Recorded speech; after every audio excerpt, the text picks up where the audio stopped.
القدس لنا، بیت المقدس ہمارا ہے۔ ہم خواتین اپنے مسلم فلسطینی بہن بھائیوں کی کیا مدد کر سکتی ہیں؟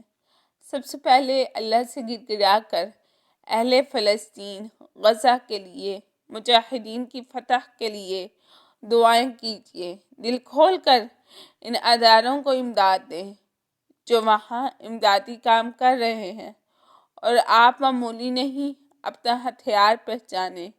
آپ خاتون خانہ ہیں، گھریلو امور خانہ داری آپ کے ہاتھ میں ہے۔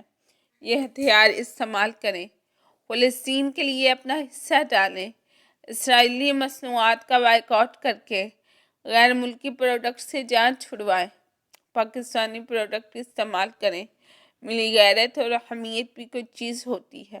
غزہ کے بچوں کے خون میں لت پت لاشیں اپنی نثروں میں لائیں، جن کے اسرائیلی طیاروں نے پرخچے اڑا دیے۔ آپ ایک ماں بھی تو ہیں، ایک بہن بھی تو ہے، ایک بیٹی بھی تو ہے، ایک بیوی بھی تو ہے، اور یہ سارے رشتے غزہ میں نوحہ خواہ ہیں، مٹی میں گم کر دیے گئے۔ اسرائیلی طیاروں نے ان رشتوں کے بھی پرخچے اڑا دیے۔ کیا ہمارے دل پر ان معصوم بچوں کی لاشیں دیکھ کر کوئی چوٹ نہیں پڑی؟ ایک لمحے کے لیے بھی اپنے بچوں کے چہرے نظروں میں نہیں آئے؟ کم از کم اپنے غم اور غصے کا تو اظہار کیجیے۔ جو کر سکتی ہیں وہ تو کریں۔ امتیاز اور تمام سپر سٹورز بھرے پڑے ہیں ان غیر ملکی پروڈکٹ سے، اور سب بائیکاٹ مہم کے باوجود مسلسل اسرائیلی اور ان کے ذیل کمپنیز کی پروڈکٹ خرید رہے ہیں۔ خواتین کی ٹرالیز ان سے لدی ہوئی ہیں۔ ہم اگر یہ پروڈکٹس استعمال نہیں کریں گے تو کیا مر جائیں گے؟ نہیں۔ خود کو بھی روکیں اور بچوں کو بھی روکیں۔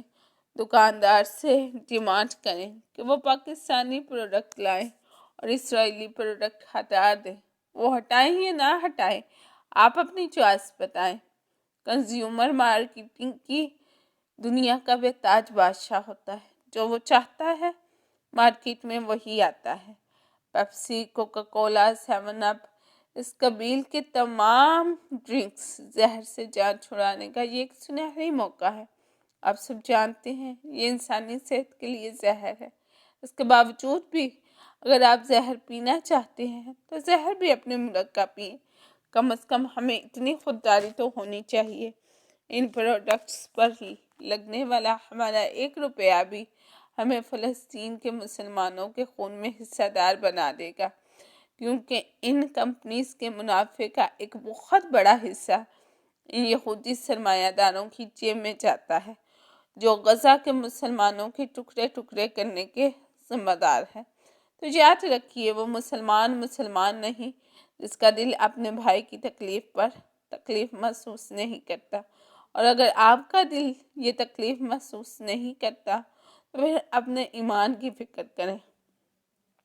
توڑ دیں ان تعیشات کی زنجیریں جو ہمیں جکڑے ہوئے ہیں۔ بائیکاٹ کریں ان تمام چیزوں کا جو ڈائریکٹ یا انڈائریکٹ اسرائیل یا یہودیوں سے تعلق رکھتی ہیں۔ آپ ثابت کریں کہ آپ محض خاتون خانہ نہیں، امت مسلمہ کی، پاکستان کی ایک خوددار غیور مسلمہ ہے۔ یہ وقت پاکستان کو اپنے پیروں پر کھڑا کرنے، اغیار کی غلامی سے نجات اور پوری دنیا کے مسلمانوں کو متحد آواز بنانے کا ہے۔ چلیں پہلا قدم آپ اٹھائیں۔